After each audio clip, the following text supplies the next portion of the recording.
Hi, welcome to class. I'm Elaine Engelhardt from Utah Valley State. The class is Ethics and Values. And with us today we have Dr. Wayne Hanowitz. Thanks for being with us, Wayne. And we're going to continue our discussion on war and nuclear war. And in our discussion today, we're moving into religious perspectives on war and nuclear war. So this being an interdisciplinary class, we often start with looking at the issue, and then after we've looked at the issue, study some philosophical points about it, then move on to religious points, some literary points of view, and conclude with historical points of view. So thanks for being here to look at the religious perspectives with us. Appreciate that. And over here we've got Lloyd and Aaron, and Rhonda and John. So thank you to all of you for being here with us today. And Wayne, when we start looking at religious perspectives on war, why is it important that religions come out with their stand on where they see war and nuclear war? I think religion still plays a huge part in how human beings make moral decisions, and it's a big part of the value choices that people make. So where they stand and where their religions stand will have a great deal to do with how they understand a war and where they stand on it. All right, thank you. And as we're looking at this, this perspective from the Catholic bishops, Aaron, we see that, that very much so they're going to look at a Christian point of view. Do you want to tell us a little bit of background on the Catholic bishops and their giving of documents that tell where they stand on different moral positions? Sure. This reading that we have is from the National Conference of Catholic Bishops, which actually recently changed their name to the United States Conference of Catholic Bishops. I think that was in like 2000. But they were founded in 1966 and have met to make statements regarding issues that involve not only their members of the Catholic Church, but the world as a whole. And any statements that they make are obviously approved by the offices of the Pope. The Pope at the time that this was written would be John Paul II. And it was part of a larger group of statements, the challenge of peace, God's promise, and our response. And it discussed a number of topics regarding peace and by its very nature then things that are not peace, war, poverty, and other issues. They actually had made more recent statements as well in '93 at the 10-year anniversary, called Harvest of Justice in the Sowing of Peace. And then in '98, the Pax Christi bishops also made more remarks regarding nuclear weapons and nuclear deterrence, and what they felt was the lack of movement towards what they had called for in this particular piece we're reading. Okay, so very little has changed since this piece. And Wayne, I have some friends who are devout Catholics and have their scholars, and they've been asked by the Catholic Church to help formulate these opinions. And so quite often as philosophers, then they'll give a first draft and send it off to the bishops. The bishops might make some changes and have the different scholars come in and counsel them. But they find it very important then to put out strong position statements. Yeah. Any thoughts about this on a religion putting out strong position statements on these moral issues? No, I think it's part of, especially in the 20th century and now 21st century, it's just part of what the church in several religions take a more active role in public policy making. I think there's more at stake, and they still want to play an active role in how human beings make value choices, and this is one way they do it. Okay, thanks. And John, certainly the Catholic Church is a global church. So why do you think that being a global church is so important for them that they keep updating their views on nuclear war and nuclear weapons? There's a lot of people they have to reach with their message. Okay. And, especially, I mean, internationally. So. Okay, thank you. And truly, anyone can be touched by that nuclear weapon if it's detonated. So whether it's in the United States or Poland or wherever it might be, it could be a problem. Absolutely. Okay, any thoughts on this piece, Rhonda, that you'd like to say before we get started on it? No, I think we ought to just jump in. Okay, well then I'll have you go ahead and read the first graphic on it. The use of nuclear weapons. It is clear that those in the church who interpret the gospel teachings as forbidding of all use of violence would oppose any use of nuclear weapons under any conditions. Okay, thank you. And so they start this out and they say we need to establish some moral guidelines. And we need to say that there are some moral guidelines with the use of nuclear weapons and nuclear war. And so then they're going to say it's clear that there are those in the church who absolutely believe the tenets of Jesus Christ, which say turn the other cheek. Lloyd, your thoughts on this, on how they're starting it out? Well, in a lot of ways, they're kind of starting off with the just war theory that was developed by Augustine and Aquinas, and you have this idea of pacifism, or at least nonviolence, where it can be avoided at least to a certain extent, and nonviolence, especially towards citizens and whatnot, and civilians. And with nuclear weapon, that's nonviolence towards civilians is kind of an impossibility. So. Okay, thank you. And so our next graphic then is about no lethal force. And Erin, would you read this one for us, please? Of course. In a sense, the existence of these weapons simply confirms and reinforces one of the initial insights of the nonviolent position, namely that Christians should not use lethal force since the hope of using it selectively and restrictively is so often an illusion. Nuclear weapons seem to prove this point in a way heretofore unknown. Okay, thank you. And Wayne, when we were talking yesterday, we were visiting about could we have a limited nuclear war? Would it be possible? And in this one, they're basically saying we don't like lethal force, and we especially don't like a lethal force that could not be contained. Is that how you see it? Yeah, is this they're correct? identifying a group of people within the church for whom any war would be unacceptable. And for that group of people, then the arguments from this point on would be irrelevant. Okay, thank you. And then the rest of it would be, are there conditions under which we could have a war, and what does that mean for a nuclear war? Okay, and I think that we'll see basically then throughout this article that they're going to say we could never have a limited nuclear war, and it's not going to fit in within our conditions of just war, as Lloyd was pointing out, developed by Augustine and Aquinas. So any thoughts on that, Lloyd? No. Okay, and John? Yeah, I have a question real quick. Does the Catholic Church still explicitly hold to the just war theory? I mean, do they still follow it? They do. They do? Okay. They still follow it, but they put out statements like this as a clarification, because certainly when the just war statements came out, then we didn't have nuclear weapons. And this is a huge development to add nuclear weapons to the mix. Have they ever changed the initial statements that were made by Aquinas and Augustine? Have they ever kind of updated those, or? You know, that's a really good question, and we're going to be doing a reading by Bertram Lesser where we can really look into that just a little bit more. Okay. But it wouldn't surprise me if we haven't had some updating over the years as weapons have become more sophisticated. Is that how you would see it, Yeah, I Wayne? think especially the change came in the notion of deterrence, which wasn't as vital an issue in the 16th century as it will be in the 21st century. Yeah. And certainly much about this piece does relate to deterrence. Right. And is deterrence a Christian thing? Right. Is it a good moral concept? Rhonda, did you have a question? No, I was just going to add before John asked his question, how do you have a nuclear war that is limited? You can't take out the women and children. It's not possible. Sure, and one of the tenets then of a just war will always be that you cannot harm the innocents and non-combatants. Right. So as long as you've signed on the dotted line that you're a combatant, then you're in war. But they're saying those who have not signed on that line then should not be harmed by war. I'm not clear about that.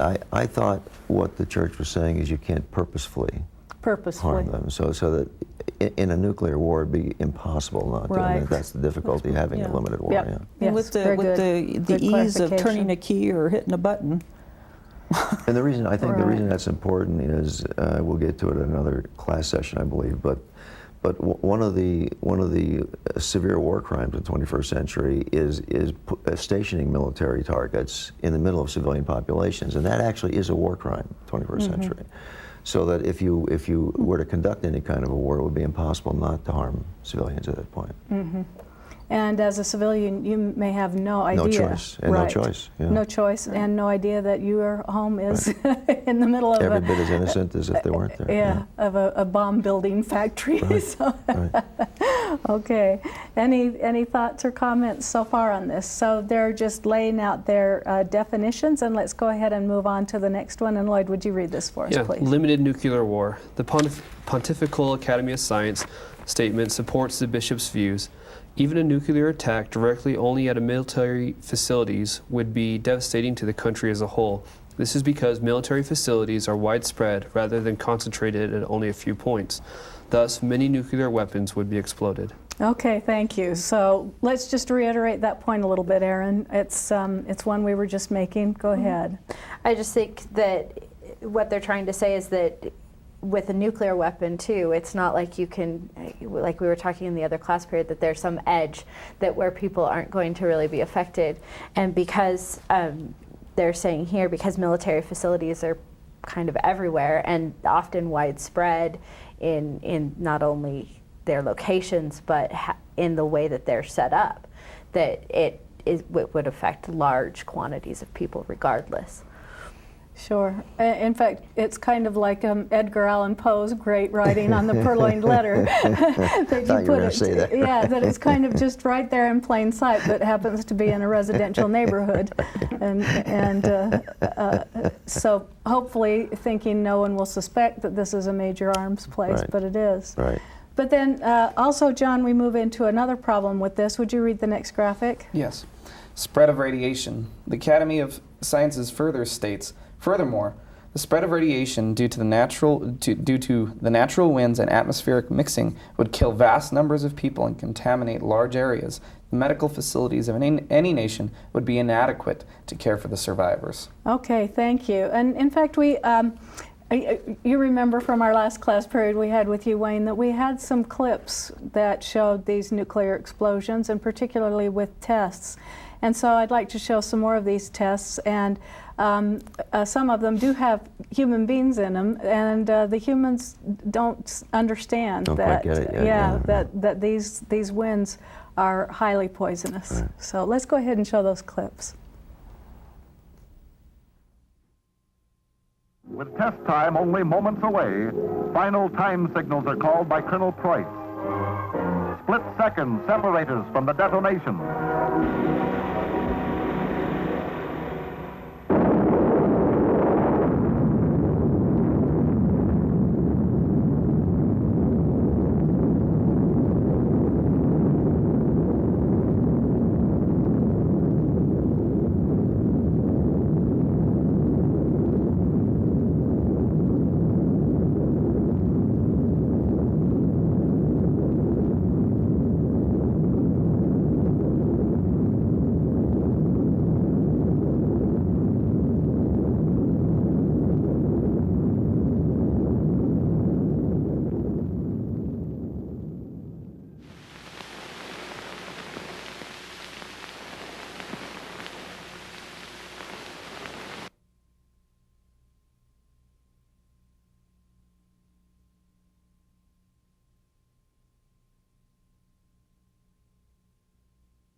Thank you. So you can see from that much is affected. The wind, the land, the sea, so much then it can't be contained. And it's a real question for the bishops. So they're going to move their reading into 3 different areas now. They're going to say, how about counterpopulation warfare? Can you use nuclear weapons in counterpopulation warfare? Can you have an initiation of a nuclear war? And thirdly, can you have a limited nuclear war? And so they're going to go into detail on their perspectives with that. And let's see what this counterpopulation warfare is. Would you read that for us, Erin? Sure. Retaliatory action, whether nuclear or conventional, which would indiscriminately take many wholly innocent lives, lives of people who are in no way responsible for reckless actions of their government, must also be condemned. And continue on. This condemnation applies even to the retaliatory use of weapons striking enemy cities after our own have already been struck. No Christian can rightfully carry out orders or policies deliberately aimed at killing non-combatants. Okay, so basically this is a polite way of saying that you're going to hit a major population area. You're going to go for the largest city and try to wipe out as many people as possible. Now, from a religious perspective then, Wayne, why would this be such a despicable notion? Well, I'm thinking as we talk about this, the distinction we should make here is that in conventional weapons, you can make the distinction between aiming the weapons at population centers and aiming them away, okay? But I think the case is going to get made as we start talking here from the church, is that in a 21st century thermonuclear war, because of the way the winds work and because of the way radiation would spread and the effects of nuclear explosion, there are no ways to conduct a war that wouldn't affect the population. So you know in advance, whatever you do, you're intentionally going to harm the population, and so any kind of nuclear war would be unacceptable. Okay, thank you. And any comments from you students? So go ahead, Erin. I think they're pretty clear when they quote the Second Vatican Council, or Vatican II, it's often called, but where he says that any act of war aimed indiscriminately at the destruction of entire cities or of extensive areas along with their population is a crime against God and man itself. Mm-hmm. Okay, thank you. That's found on page 233, second column, and it's in italics. And so for them, it's a very serious area, and they're going to say no to this. The second area they're going to say is, can you initiate war? Can you initiate nuclear war? So once again, when you're asking about just war says that you will not initiate a war, that you are defending yourself but not initiating. And so once again then, they're saying, we can't do this. Let's go ahead and read that next graphic, and John, would you read that for us? Yes. The initiation of nuclear war. The bishops do not perceive any situation in which the use of nuclear warfare would be accepted. A serious moral obligation exists to develop non-nuclear defensive strategies as rapidly as possible.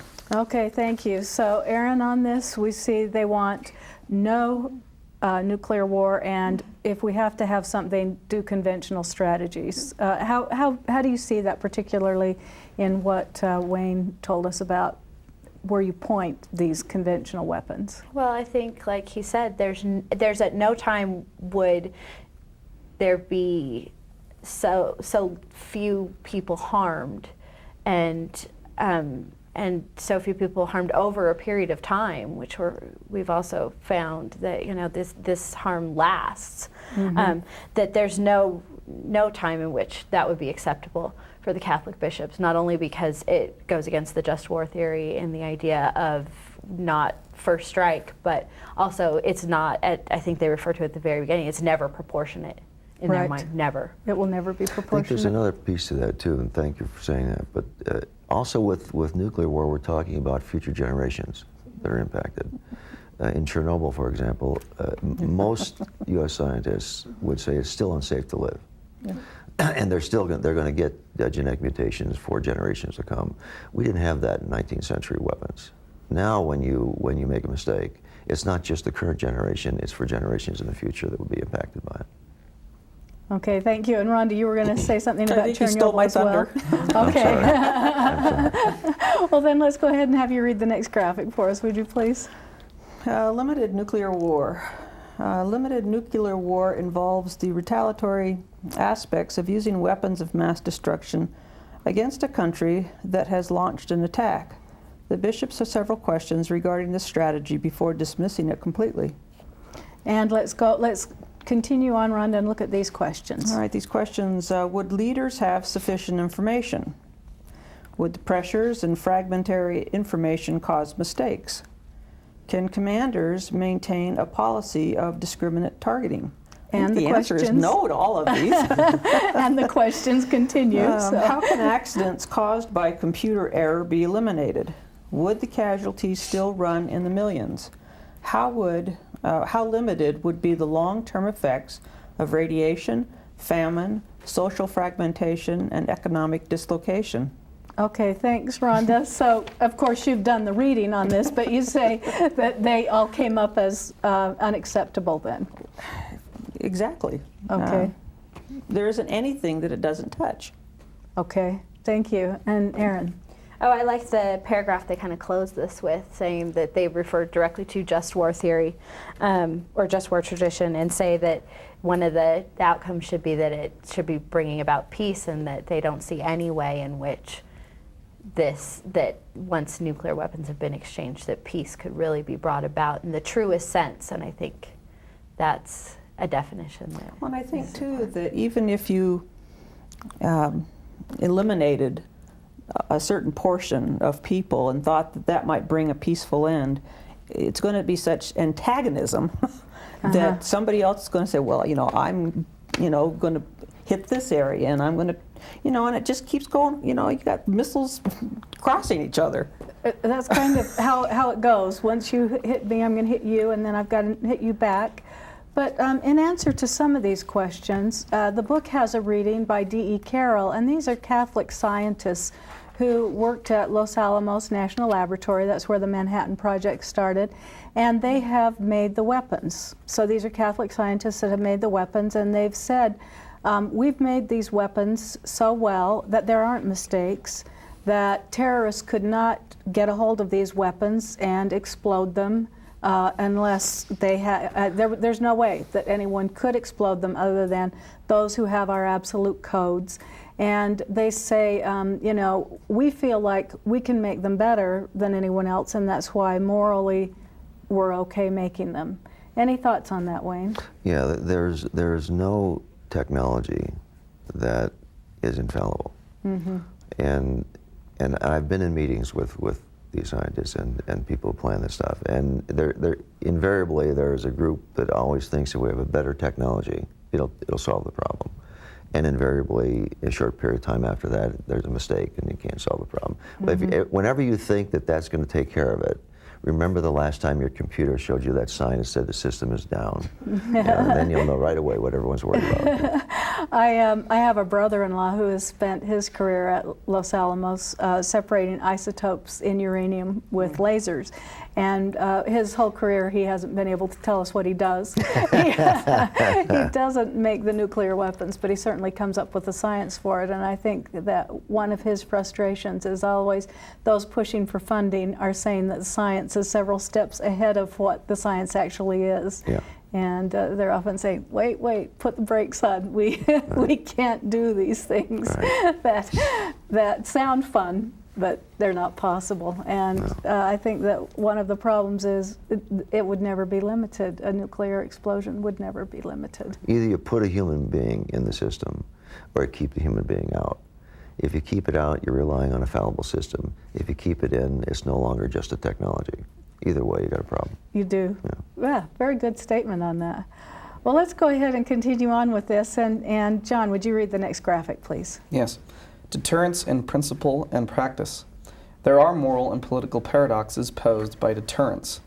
Peace of a sort can be preserved by deterrence. This is not the same as genuine peace, which is required for a stable international life. Okay, do you want to tell me a little bit about this, Lloyd? So they're saying deterrence might bring about one kind of peace, but they say it's certainly not the kind of peace that Jesus Christ would have. Yeah, I mean, if someone's pointing a gun at my head and said, well, I'm not going to shoot you unless you do anything, and I'm just walking around my life with a gun next to my head, I'm not going to be at peace. That's not peace, that's just threatened violence. That's forcing nonviolence, but it's not, there's no sense of peace there. Okay, thank you. And Aaron? I think what's interesting about that is that they're separating these two concepts, the idea of the kind of peace that is enjoyed at the, as Lloyd's saying, at the end of a gun, the kind of peace that sees underneath it and a kind of anxiety, a kind of fear. And they're saying that is not genuine, that's not an authentic peace, that's something that we want to avoid. Okay, thank you. Any thoughts on this then about deterrence and why a religion would say deterrence also is not a good strategy? It's important to note that the church is not saying we can't use deterrence. They're saying it's not a viable long-term strategy. It is peace of a sort, not a great peace. And deterrence can have an effect, but I would call it sort of a transition or bridge peace. The idea is that you never win in deterrence. If you think that's the outcome, you haven't got deterrence right. The purpose of deterrence is to get to a lasting peace. But they do make provision for deterrence. It is part of the policy in there. They do see a short-term transitional role for deterrence. Okay, thank you. Let's go ahead and read then the next couple of graphics that we have on this. And Erin, would you read those, please? What costs are spent for destructive capacity, and what is needed for constructive development? Can funds for peace be better spent on peace other than weapons? Deterrence may not morally include the intention of deliberately attacking civilian populations or non-combatants. And let's do one more graphic as well. Nuclear war has both human and moral costs. The moral duty today is to prevent nuclear war from ever occurring and to protect and preserve those key values of justice, freedom, and independence which are necessary for personal dignity and national integrity. Okay, thank you. So the bishops then are making it very clear that there are costs, and they're saying if we're going to spend so much money on deterrence, couldn't we spend this money on finding methods of peace? And I've noticed that at numerous Catholic universities that there are there's requirements for peace courses and for students to take classes in peace. So they want to say, we're not just preaching this. We'd really like to see our students thinking ahead and how we could have peace. You want to tell me about some of these? Well, a question comes to mind when I think about it, and we have the discussion here. We wouldn't be having this discussion, and the church wouldn't have this policy if we weren't afraid that people would do this. Now, as we think about it and talk about it, we all come to the conclusion it's not a good idea. But the church acknowledges that regardless of what we think, we're fearing that people will do this. Why would people do this if we really think it's not a good idea? Most human beings probably wouldn't think it's a good idea. Why are we still afraid we'll do this? What is it about human beings that would push them to do this anyway? You know, if we could remember that as children, as they're little children, children are typically violent towards each other. You know, if someone has someone's toy, they grab it away, and then there's this crying, and there's all kinds of, you know, bullying back and forth, and they have to be taught peacefulness. And I think that's probably part of the problem. We don't live peacefully. Okay, so we have trouble living peacefully. And Wayne, you had a question about if you were the chief executive officer of a country, a president, would you give up your nuclear weapons? The Catholic Church may be asking this to be done on faith, but would you give yours up, John? I think that's a really difficult question. I think it does require a huge leap of faith, which the Catholic bishops may be willing to make. But leaders of countries, when they have a responsibility to protect their people, they can't necessarily make decisions to disarm when these weapons are providing some kind of political leverage in the world. It is, in some ways, it is protecting us from the threat of, for example, North Korea, who it may have weapons and could attack. And if we have, it's almost like because we have retaliatory measures and because and they know we have retaliatory measures, then it's less likely for a nuclear war to take place. But if we didn't have that leverage, maybe we wouldn't have that safety. Okay, so we're still on this subject of deterrence. So in some ways, it feels good to John. John, he's going to say it doesn't feel good, and then it does feel good, especially if he's the president. Yes. I was going to say, with this idea of cost, before Eisenhower left the presidency, he came out and warned, his farewell address. He warned America about this, what he called the military-industrial complex. And one of the things he talked about, he says, look, for the cost of a tank, we could build so many schools. For the cost of this bomber, we can build hospitals. For all these costs of these military weapons, we could feed people. We could avoid a lot of these issues that cause war. But I think one of the facts of humanity, unfortunately, is that people don't want to do things nice to avoid war. They'd rather do things to defend themselves from war. And I mean, you know, if a president came out or leader said, okay, instead of spending all this money on military, we're going to go out and help this country out and help them out, and that'll make them happy. We'll be friends, and they won't attack us. American people won't do it. But if they came out and said, okay, well, we need to spend money because we're scared they're going to attack us, so we need to build up our military, then we're more than happy to give up our taxes and everything. Russia was our friend. You know, we had to go through decades of threat. As we were talking about in our class period together yesterday, Wayne, we went through mutually assured destruction for years and years. And the Catholic bishops are basically saying, this is a huge waste of money. Why can't we just spend it on peace? Why can't we spend it on you know, loving one another and doing good to others? And they say, look at this huge amount of money that could go to the poor, as Lloyd points out. But then he says, American people aren't going to do it. John? Ideologically, I think that does sound great, and I love the idea of spending money on food or help for the poor, or helping these countries that might be a threat to us, to be nice as a way of deterring. I think that is a great idea, but I think that there's something to be said for the reality of the situation, where we really don't know if being nice to North Korea is going to remove Kim Jong-il from power, type of thing. And he is a brutal dictator that we may or may not be capable of doing extreme violence to the world. So I like the idea, but I think that there's something to be said for the reality of the situation that we're in. Okay. Some last thoughts on this reading, Wayne? No, I think this discussion is where we need to go, because it makes it real for people. It does, doesn't it? It's not just the American people that wouldn't do it. Most of the people in the world who feel they have something at stake wouldn't do it either. Okay. Well, we have one last clip of a nuclear weapon being exploded, and this one doesn't have any sound with it. And so we can just continue our discussion then as we're looking at this clip. So you can go ahead and show the clip, and we can continue looking at things such as the Catholic bishops tell us that if nuclear deterrence exists only to prevent the use of nuclear weapons by others, then proposals to go beyond this to planning for prolonged periods of repeated nuclear strikes or prevailing in nuclear war are not acceptable. And so they're really saying we've got to say no to the idea of these kinds of activities. We've got to say no to the idea of nuclear war, and that the quest for nuclear superiority must be rejected.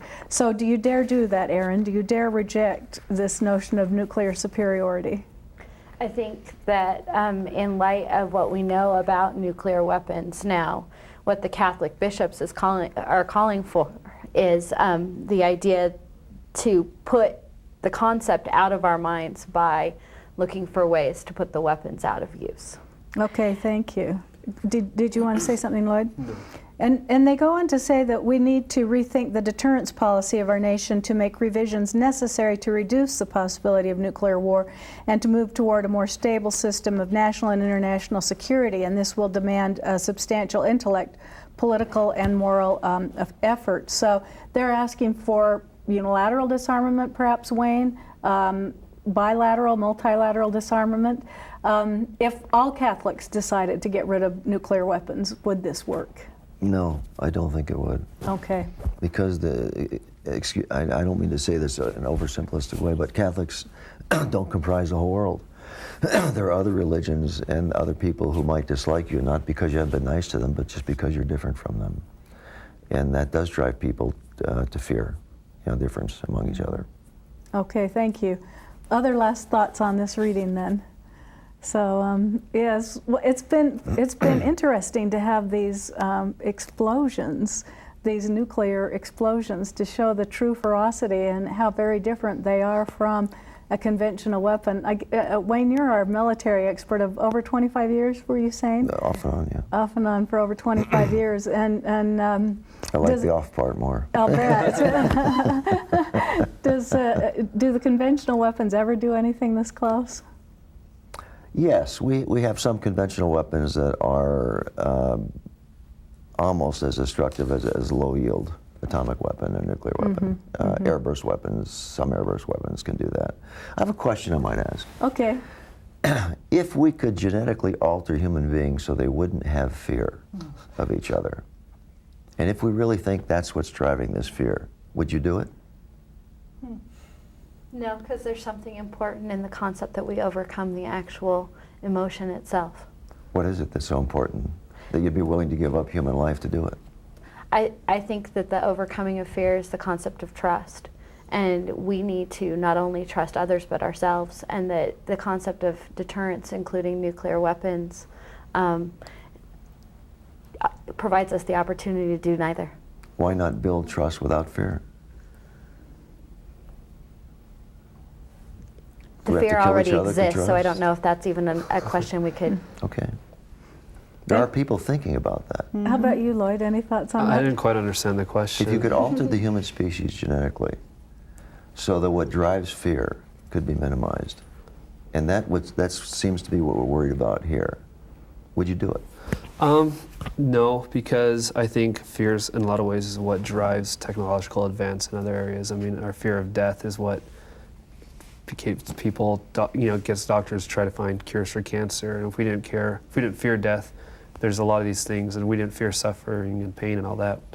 A lot of these things that we have to alleviate those options. If we didn't fear them, we wouldn't need them, because we wouldn't be worried about staying alive, though. Okay. And Robert Louis Stevenson asks the question just a little differently in The Strange Case of Dr. Jekyll and Mr. Hyde. Yeah. And in here he says, if we could get rid of all evil and just make us all good, Would we do it? then would we do it? And of course in his experimentation, he's able to separate the good from the evil, but instead he turns out to be pure evil. Right. And then he's having a fun time because he's never been an evil guy before, and eventually, has to kill himself because he's doing so much evil and so much damage, and Mr.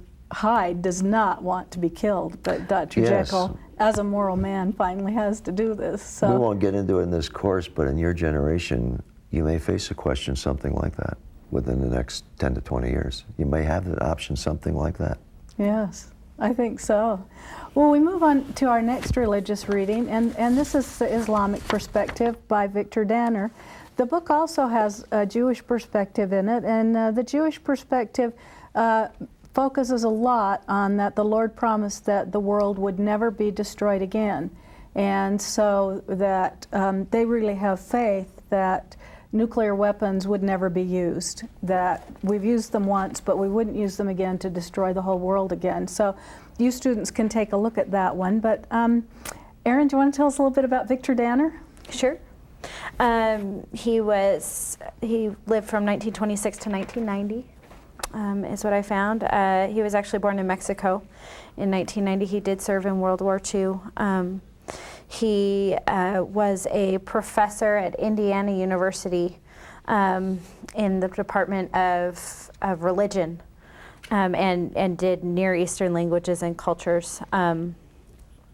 And he taught Arabic language and Arabic literature and Sufism, which I thought was interesting because that's the kind of mysticism of Islam. Thank you. Well, for this class period, a friend of ours at Utah Valley State is Omar Kader. And Omar grew up as a Muslim.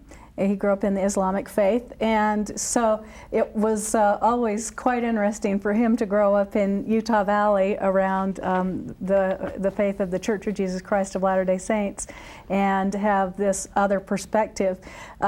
He graduated from Brigham Young University, went on, received his doctorate degree, and he was even an administrator at Brigham Young University for several years until he started his own corporation in Washington, D.C. But we asked him to come back and comment to us on Victor Danner's writing and also on holy war. So let's go ahead and take a look at this clip from Omar Kader, and it is long. It's about 8 minutes. Thank you. We see a difference here then in the way that Christianity was spread and the way that the Islamic religion was spread from the beginning. And they're talking here also about 6 pillars. Dr. Cater, could you maybe give us a little bit of information about what these 6 pillars would be and how it is that the religion was spread? The fundamentals of Islam for every good Muslim should follow the 5 pillars of Islam. Lately they've talked about the 6 being jihad, going to war. I'll talk about that. But every good Muslim should recite the creed. And the creed is essentially, there is only one God, and that is Allah, and Muhammad is his messenger. And essentially they're talking about a monotheistic religion. So they're trying to eliminate idolatry. So every day a Muslim, or in their life, they should repeat the creed regularly. There is only one God, that is Allah, and Muhammad is his prophet. The second pillar is giving alms. Every good Muslim gives 2.5% of their gain. The third is 5 prayers a day. The fourth is that every good Muslim should make a pilgrimage to Mecca in their lifetime. And the fifth is that every good Muslim should fast 30 days out of the month from sunup to sundown. And that's called the month of Ramadan, and that's widely practiced. 30 days out of the year? 30 days out of the year. And that month, that 30 days out of the year, rotates every year. It advances by wherever the full moon is at a certain time. And so over a period of 6, 7, 8 years, it rotates around the calendar. And now they're saying that there should be, figuratively, and it's a kind of a sacrilege to add to the pillars, because Muhammad had the fundamental pillars, but there is this attitude towards war. And it isn't just war, but jihad means struggle. And there are 2 forms of struggle. There is the big struggle, which is to tame the natural person within you to be base and what they consider to be follow your animal instincts. And you should tame yourself. You should discipline yourself to be a decent person. That is the big struggle. The little struggle, and they actually call it small and large. It's a bigger struggle to control yourself than it is to go out and fight for the community. The Muslims have started from beginning of time to now, their own time, from 570, Muhammad's birth, but into the 6th century, and the 7th century, when Islam began to spread. They were besieged all the time. The community was threatened at all times, and it was a desert warfare, anarchy, might makes right struggle at all times. And you could be snuffed out if you were a small village or a small family. You had to be big and strong to survive. And so it was a survival of the fittest civilization in the desert. So Islam did one thing that changed the world of the desert. You were as strong as your family was big. You were as strong as your tribe. You were as strong as your village. And when Islam came along, anyone who converted to Islam became a member of that bigger tribe or bigger family. So it changed the whole strategic vision of how you survived in those days, because the big tribes dominated and you could never beat them because they were big. And as soon as they started converting people to Islam, they began to grow in very large numbers, and they never stopped. And what they essentially were doing is, it's no longer survival of the fittest. We are now going to put an ethical code in place on how you treat widows and orphans and the weak and the underdog. And that's what the Quran was all about, is justice. And if there's one way to look at Islam, it is to look at justice. What does justice mean? And it's different for every community. And you have to implement justice with the sword when you're dealing with anarchy, because it's survival of the fittest. And we're going to end that, they said. And so they began to spread Islam as a code of conduct, an ethical code of conduct. And it grew by the sword because they were fighting people who were essentially brutalizing all the communities of the desert in and around Saudi Arabia at the time, Mecca and Medina. There are 42 different countries that represent Islam. And for example, the Muslims in Indonesia are the largest group of Muslims in the world, 250, 60 million. The Arabs as a group are under 300 million, between 250 and 300 million, but they dominate the identity of Islam. But if you look at the way they live and compare it to the way the Indonesians live or the Turkish Muslims live, there's this huge difference in lifestyle and level of modernity and how developed their societies and their economies are. And so it's really hard to peg what is Islam. For example, if you go to Saudi Arabia, they have in relationship to the overall community of Saudi Arabia, their leadership is fairly enlightened, very sophisticated, but their brand of Islam in Saudi Arabia, the Wahhabis, are the most puritanical, intolerant, and advocates of warfare that you'll ever find. This is where Al-Qaeda took its roots, and it's not a religion that we're going to be able to negotiate with and say, let's make peace. This is a hostile group of people that we're going to have to keep from taking control of Saudi Arabia some way, because they could destroy the world just with the way they would handle the war, the oil. And the Taliban the same way. So when it comes back to your question about the Islamic communities of the world, Muslims differ. Muslims are the people of the religion. Islam is the religion, the vernacular. So when you start looking at it and you say, what provokes them? What bothers them? Well, they've got a couple of bumper stickers that really bother them. The Palestinian issue is one of those issues that they just beat everybody over the head with. The president of Iran is using the Palestinian issue to rally the troops. And what's that about? Well, the Israelis are taking their land, the Israelis are suppressing them. And so the punchline, if you want to understand today's Islamic activist, is that Muslims actually believe that the West has as its agenda to destroy Islam.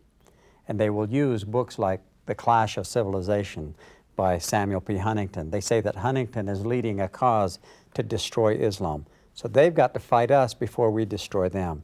No matter where I travel in the Islamic world, the discussion comes up all the time. You guys are after us. We know that. Don't kid us. We're smart enough to know that you're after us. I can go to some dirt hut in the middle of nowhere in Yemen in the desert, and a guy will have a conversation, and this happened to me. The Speaker of their parliament grabbed me by the lapels, and he said, "Don't think we're not on to you guys. You're after us."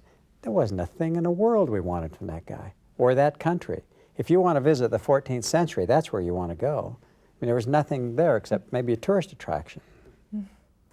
Thank you. I'm really glad that we could look at this piece, and it helps us in understanding Victor Danner's reading. This is a short piece on the Islamic approach to war and nuclear war, and I think that Dr. Cater really helps us in understanding perspectives because of his world travels. Any thoughts that you'd like to make on some of the comments that were made by Dr. Cater? No, I thought that was a great presentation. Okay, thank you.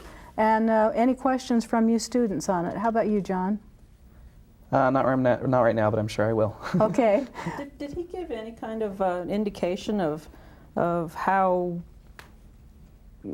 things are looked at in the Middle East now, with us being there, with the United States being there?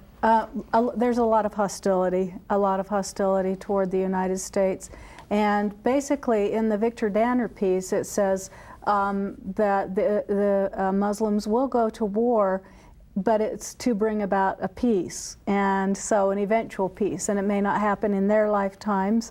It may, take several generations, but there is no problem for them going to war to hopefully bring about an eventual peace, an eventual good situation for their population. Lloyd. There's a couple of points that I thought he made really well that are really important. One is where he said you really can't pinpoint Islam and say this is what Islam is, because it's so spread out across the world. He talks about how there's more Muslims in Indonesia than in the Middle East, and so to say Islam believes this, Islam thinks this way is really difficult.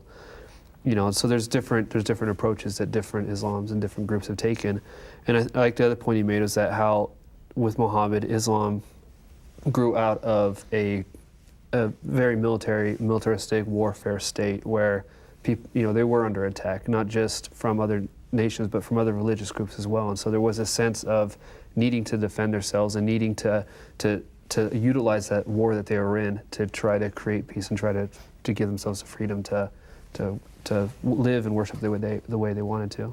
Very good observations. Thank you. I like that.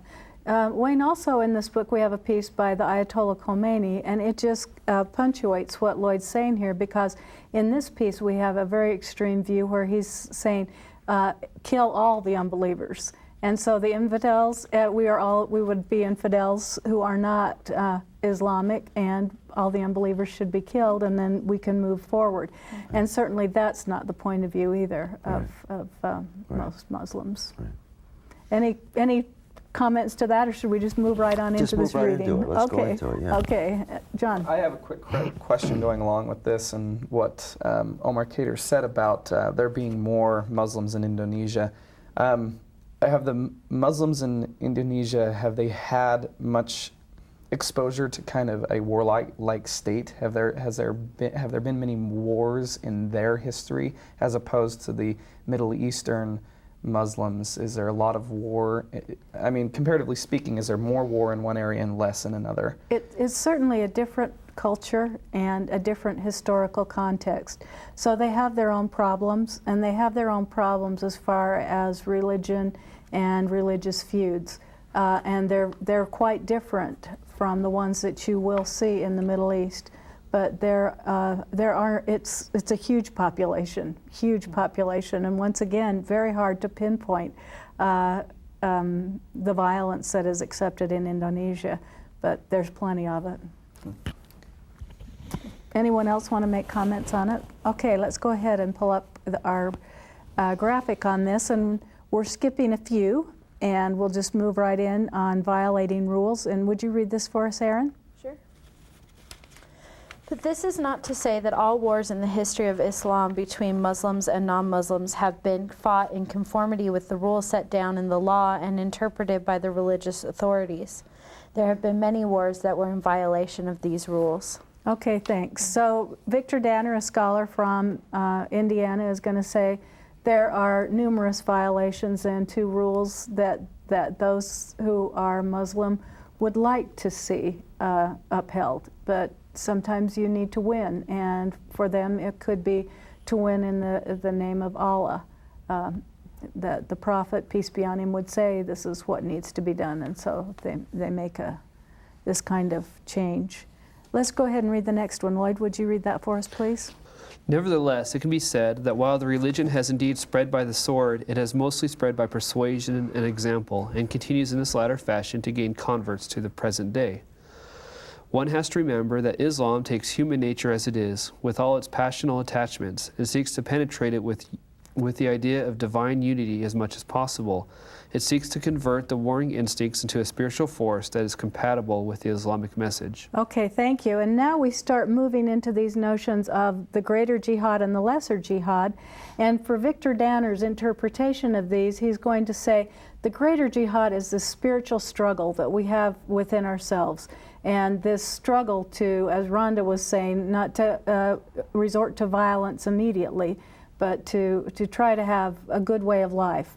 Any thoughts you'd like to say about that? Yeah, I think that's an important and deep insight, and I think it's an insight that imbues every religion with the idea that the way we live is symbolic of the way we spiritually can live. And that's just a good way of saying it. I think it's just as true for Christianity as it is for Islam. Okay, thank you. And Aaron, I think I'll have you read the next 3 slides for us that talk about then this greater jihad and lesser jihad. Okay. Quranic sanctioning of warfare. It is better to control the fighting instincts with religious injunctions which keep them within the pale of the law and in view of man's last ends than it is to give vent to them without restraint and with purely worldly goals in view. We should also recall here the distinction made by the Prophet between the lesser jihad, or military warfare, and the greater jihad, or spiritual warfare. The latter pits the virtues in man's soul against the vices and passions with a view to the ultimate triumph of the spirit within man over its interior enemies. And continue. The peace of the soul that follows the round of spiritual battles in the greater jihad is the contemplative prototype of the peace that should follow the military warfare of the lesser jihad. Okay, so Wayne, tell us a little bit about then the peace that should follow with a lesser jihad. Well, the peace that should follow would be a social and political peace, of course. What worries me about this in all religions is that eventually, without realizing it, we get to color the greater jihad by how we actually live the lesser jihad instead of vice versa. And if we're not careful about that, we really lose our way. And I think that's the same for virtually every religion.